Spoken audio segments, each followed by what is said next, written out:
Hey guys, welcome back to NFT Inspo. For today's video, we're going to show you how to fix tACO error in IFB washing machine.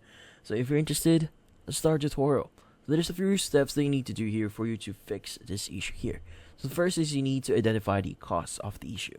So the tACO error here in your IFB washing machine is often linked to malfunctioning control board. This component manages various functions of the machine. So if it fails, you may encounter this error here.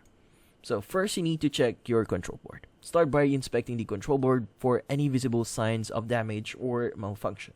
If you suspect the control board is faulty, you may need to replace it. Refer to your washing machine's manual for guidance on how to access and replace the control board, or consult with a technician for this task. Next is you want to consult a professional.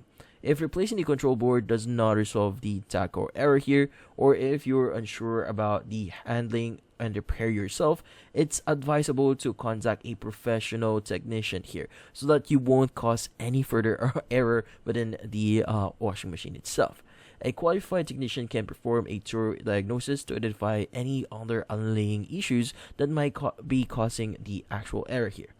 Now, if the tACO error persists even after replacing the control board and professional diagnosis, it might indicate more serious problems with the machine. In such cases, if repair costs are high, it may be more cost effective to consider replacing the washing machine entirely. And that's about it.